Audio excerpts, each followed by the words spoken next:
चीज आपको दिखेगा, एक होगा ऐसे एक सॉलिड ग्रीन, और एक है लाइट ग्रीन, और एक होगा सॉलिड ऑरेंज, और एक होगा लाइट ऑरेंज। ठीक है, आपको हमेशा ध्यान देना रहता है सॉलिड ग्रीन और सॉलिड ऑरेंज पे। इसका अल्टरनेटिव तरीका था जो हम लोगों ने जिसका ऊपर ऑलरेडी एक बार डिस्कशन किया है, वो जो डाटा कैसे निकालते हैं, कितना बाइंग हुआ है कितना सेल हुआ है, उसका एक क्लास हुआ था। तो ये उसी के ऊपर ही बेस करता है, लेकिन ये ग्राफिकल है तो इसको पढ़ना काफी आसान होता है। तो यहाँ पर अगर आप लोग ध्यान से देखोगे तो आप लोग को यहाँ पर क्या दिख रहा है, इसको रीड करने का तरीका मैं आपको थोड़ा सा बता ही देता हूँ। आज कल वो थोड़ा ज्यादा बताऊंगा, आज थोड़ा सा बता देता हूँ। इसमें क्या हो रहा है, आप लोग एक चीज नोटिस करो यहाँ पर, ठीक, ये वाला, इसको रीड करने का तरीका काफी सिंपल है। देखो यहाँ पर एक ग्रीन कैंडल बना, राइट, और यहाँ पे एक्चुअल बाइंग वॉल्यूम आया, डिलीवरेबल बाइंग वॉल्यूम यहाँ पर आया, लेकिन यहाँ पर क्या हो रहा है, ये नीचे की तरफ फिर जाना स्टार्ट। उसके बाद का जो ऑरेंज कैंडल बना वो ग्रीन कैंडल से छोटा बना है। यहाँ पे देखने वाली बात यह है कि यहाँ से यहाँ तक का जो फॉल है, इसको हम लोग फॉल्स, ये एक फॉल्स फॉल है। मैं इसको क्यों बोल रहा हूँ कि फॉल्स फॉल है, क्योंकि यहाँ से ये जो नीचे तक इतना आया, छोटा नहीं आया भाई, ये इसका प्रीवियस लो को भी ब्रेक किया हुआ है। ठीक है, सो 170 180 से लेके 156 तक आया हुआ है, 30 पॉइंट गिरा, लेकिन वॉल्यूम किधर है, वॉल्यूम नहीं है, एक्चुअल वॉल्यूम नहीं है। तो यहाँ पर ये होता क्या है कि भेंसिस आपको ये बताने की कोशिश कर रहा है ये नहीं गिरेगा, सिंपल है, ये एक्चुअल वॉल्यूम नहीं है, ये नहीं गिरने वाला है। यानी कि buyers position is strongly intact eight here 173। आपको जो भी यहाँ पर गिरावट दिख रहा है ये फॉल्स गिरावट है, ये इल्यूजन है। ऐसा क्यों होता है मैं आपको बताता हूं। अब ये तो हो गया टेक्निकल पार्ट, टेक्निकली आप लोग समझ गए कि हाँ ये यहाँ पर आपको एक भी ऑरेंज नहीं दिख रहा है, डार्क सॉरी मतलब सॉलिड ऑरेंज, तो ये एक फॉल्स फॉल है। लेकिन ये होता क्यों है, इसका साइकोलॉजी मैं आपको समझाता हूँ। बड़े बड़े प्लेयर्स क्या करते हैं, जब भी मार्केट को शूटअप करना रहता है, ऊपर की तरफ लेके लेना रहता है, तो वो लोग मार्केट को नीचे खींचता है ताकि उनको कम प्राइस में चीजें मिल जाए। कम प्राइस में चीजें उनको मिलेगा, तब ऊपर की तरफ ये लोग उसको भगा के लेते हैं, एक तरफा भगाएंगे, उसके बाद एक तरफा, वो नीचे आएगा नहीं आसानी से फिर। तो यहां पर समझने वाली बात यह है, अब मेरे को मान के चलो कि let's say I am a very big player in the market, और मैं चाहता हूं कि मेरे को मालूम पड़ गया है कि मेरे जो दोस्त हैं जो बड़े बड़े बिग प्लेयर्स हैं, उन लोगों की एंट्री यहाँ पर हुई है, राइट। अब मैं क्या करूंगा, मैं चाहूंगा कि मैं 160 से बाय करके और थोड़ा सा नीचे यानी कि इस लेवल पे बाय करूंगा और इसको शूटअप करवाऊंगा बहुत ऊपर की तरफ, एक तरफा प्रॉफिट, क्योंकि मेरे पास इनसाइड न्यूज, उनके पास इनसाइड न्यूज है, राइट, उनको पता है कि उनको इस मार्केट में कैसे प्ले करना है। तो वो लोग क्या करते हैं, हैंडशेकिंग करते हैं, इसको हैंडशेकिंग बोला जाता है।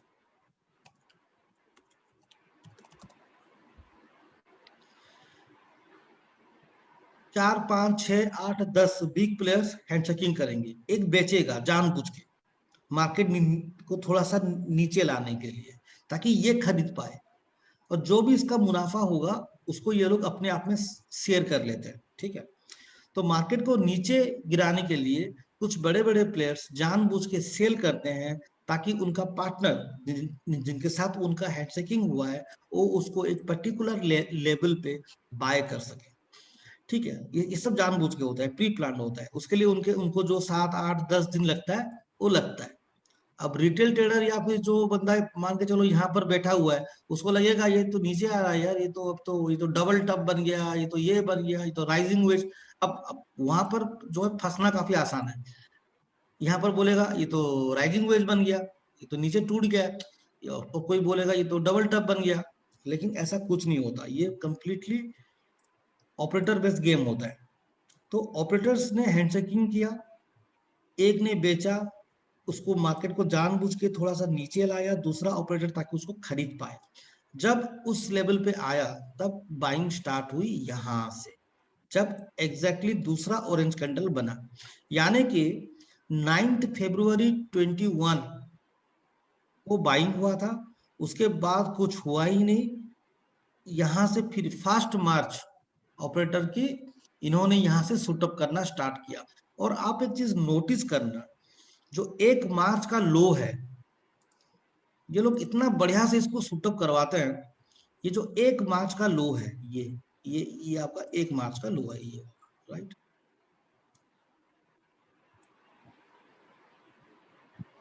ये 1 2 3 4 5 6 महीना, 1 2 साल तक भी ये टूटने वाला नहीं है आसानी से। ये तो हो भी गया ना, 1 मार्च से ये अप्रैल में हो गया, है ना।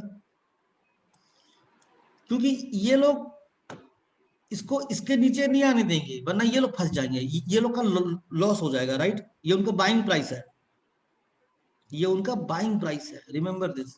तो इसके नीचे ये लोग आसानी से इसको आने नहीं देंगे, चाहे कुछ भी हो जाए। क्योंकि पूरा उसको क्या बोलते हैं, पूरा खेला तो यहाँ पर हुआ है ना। तो अब आपको यहाँ पर देखो क्या क्या दिख रहा है, ये ऑरेंज का जो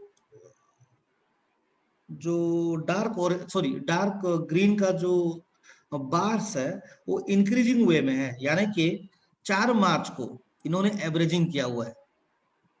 फिर 9 मार्च को यहाँ पर देखो कैंडल छोटा है।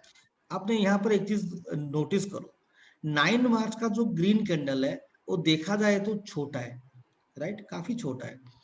उससे बड़ा कैंडल तो 10 मार्च का सेलिंग है, 10 मार्च का सेलिंग का कैंडल यहाँ पर देखो।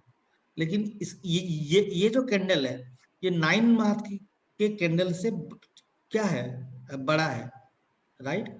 लेकिन यहाँ पर आपको डार्क ऑरेंज नहीं दिख रहा है, यानी कि ये बस रिटेलर की सेलिंग है। जिन्होंने पकड़ा था थोड़ा सा प्रॉफिट हुआ, निकल गया। ज्यादा प्रॉफिट तो ऐसे भी बहुत सारे लोग बुक नहीं कर पाते हैं ना, तो इसमें भी ऑपरेटर नहीं निकला, एक्चुअल प्लेयर्स यहाँ पर नहीं निकले हैं। वो लोग तो एवरेजिंग के ऊपर एवरेजिंग कर रहे हैं। उन्होंने पहला एवरेजिंग किया 4 मार्च, 9 मार्च को फिर से एवरेजिंग किया हुआ है। और यहाँ पे जो है 16 मार्च, 16 मार्च को कुछ डील्स हुए हैं, क्योंकि शेडोज है, कुछ प्रॉफिट बुक हुआ, जो भी हुआ। उसके बाद यहाँ पे 3 व्हाइट सोल्जर्स बनाया, लेकिन that is not the part of Venice's, यानी कि ये भी, इसमें भी कोई एक्चुअल वॉल्यूम खास है नहीं, बिग प्लेयर्स का कोई इन्वॉल्वमेंट है नहीं। उन्होंने फिर से एवरेजिंग किया 5 मार्च को, जो आपको क्लियरली दिख रहा है इस चार्ट में। और ये लोग एवरेजिंग करते हुए जा रहे हैं एक तरफा, ठीक है। तो वेंसिस को रीड करने का तरीका जो मैंने आपको अभी समझाया वही है। इसको कल और थोड़ा डेप्थ में मैं आपको समझाऊंगा। तो पहला हो गया फॉल्स मार्केट फॉल, या फिर फॉल्स हाइक को यहां से हम लोग पहचान सकते हैं वेंसिस। अगर एक बंदा प्रॉपरली खाली ऑपरेटर पोजीशन पे काम करे, मतलब मान के चलो कि एक महीने में 2 से 3 ट्रेड एनफ है। मैं आपको बताऊं, 2 ऑपरेटर पोजीशन क्या मैंने दिए थे इसको बेसिस करके। पहला था मोरेपेन लैब, उसके ऊपर हम लोग कल बात करेंगे कि कैसे हम लोगों ने आइडेंटिफाई किया कि मोरेपेन लैब ने कौन कौन लिया था। आप लोगों में से कोई कुछ लिए थे मोरेपेन लैब? No sir. नहीं लिया था यार, 45 डेज में 90% का प्रॉफिट हुआ था, राइट।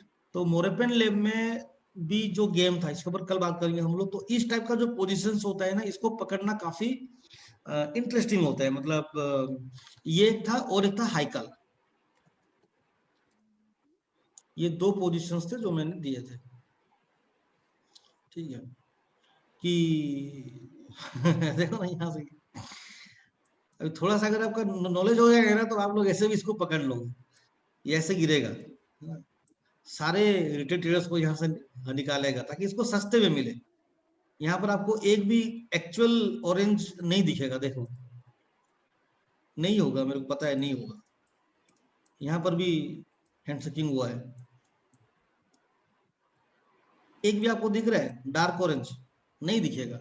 इतना गिरा, लेकिन एक भी आपको डार्क ऑरेंज नहीं दिखेगा बड़ा सा। यहाँ पर एक छोटा सा सीलिंग है, लेकिन वो प्रीवियस ग्रीन से भी छोटा है। और यहाँ से यहाँ तक कुछ नहीं है, जो भी है छोटा मोटा बाइंग हुआ है यहाँ पर, राइट। यहाँ पर थोड़ा सा है, अदरवाइज एक भी ऑरेंज आपको नहीं दिख रहा है। लेकिन मार्केट तो अच्छा खासा गिरा है, यहाँ पर अच्छा खासा गिरा है। मैं हाईकाल की बात कर रहा हूँ, 40 पॉइंट नीचे गिरा एक तरफा, लो 2-3 बार लो टूटा है, लेकिन एक भी बड़ा प्लेयर सेल नहीं किया। यानी कि यहां से यहां तक हैंड सेटिंग था बॉस, यहाँ क्लियर मालूम पड़ रहा है, यहां से यहां तक, ये जो पहला ग्रीन बना आपका यहाँ, इस प्राइस से अब जो है इसने बेचा, इसने खरीदा, अब दोनों, अब इसका लो देखो कब ब्रेक होता है, 143 है, ठीक है, ले लिया। उसके बाद एवरेजिंग एवरेजिंग फिर किया एक, अब एवरेजिंग के ऊपर एवरेजिंग चल रहा है, यहाँ पर थोड़ा बहुत अपना अपना ये लोग प्रॉफिट बुक कर रहे हैं, लेकिन एट द एंड आपको जो दिखेगा वो है बड़ा बड़ा ग्रीन, यानी कि बड़े बड़े एवरेजिंग। और जहां से ये शूटअप होता है इस टाइप का डील के बाद, उसका लो ब्रेक होना काफी मुश्किल होता है, क्योंकि उसका लो अगर ब्रेक हो गया तो ऑपरेटर लॉस ले लेगा, तो वो पूरा अपना पूरा क्या बोलते हैं, पूरा फंड को झोंक देता है। अभी तक ऑपरेटर पोजीशन में है, याद रखिए, अभी तक एक भी बड़ा ऑरेंज नहीं बनाया। थोड़ा बहुत समझ में आया? डिफिकल्ट लग रहा है या इंटरेस्टिंग लग रहा है? इंटरेस्टिंग लग रहा है। हाँ इंटरेस्टिंग लग रहा है। सर, बहुत इंटरेस्टिंग है ये चीजें, तो हमको शायद वर्षों पता भी नहीं चलती। नहीं, इसके ऊपर कोई बात नहीं करता, दरअसल इसके ऊपर कोई नहीं बोलता, ये थोड़ा सा एक अलग टाइप का चीज है ये चीज। तो वेंसिस का इंडिकेटर का ये जो स्क्रिप्ट है ये मैं आपको दे दूंगा, इसको आप लोग इंप्लीमेंट कर दीजिएगा, और इसके ऊपर कल और थोड़ा डिटेल में चर्चा करेंगे। तो अगर आप लोग कुछ भी नहीं करते ट्रेनिंग ना, और ऐसा अगर एक दो मंथली, अगर एक दो ऐसे ऑपरेटर पोजीशन में भी अगर आप लोग एंटर करते हो, तो भी आपका बहुत बड़ा बड़ा प्रॉफिट होता है, क्योंकि जब यहाँ से डील बनता है और शूटअप होता है, छोटा मोटा नहीं होता। वेंसिस में ये जो आपके मोरपेन लेब में 93 100% से ऊपर गया था, राइट? ऐसे ही ये गया था, देखो ना, ये कितना, एक महीना शायद, 1-1.5 महीना में ये पूरा 150 से 350, मतलब पूरा डबल यार। अगर एक बंदे ने अगर यहाँ पर 50,000 का पैसा लगा दिया होता, तो आज उसका 1 लाख से ऊपर रनिंग होता, ठीक है। तो इसके ऊपर कल हम लोग थोड़ा सा और डिटेल में बात करेंगे, क्योंकि इसमें थोड़ा सा और भी कुछ चीजें हैं, थोड़ा सा उसको थोड़ा हम लोग देखेंगे, समझेंगे, ठीक है। और आज हम लोगों ने कंप्लीट किया फिबो, उसको थोड़ा देखिएगा, अगर कहीं पर डाउट होगा तो मेरे को पूछेगा, फिबो थोड़ा सा टाइम लगेगा आपको, ठीक है। तो कल कितने बजे क्लास करेंगे, वही 10 बजे? हाँ हाँ, 10 हाँ बजे ओके चलेगा। सर।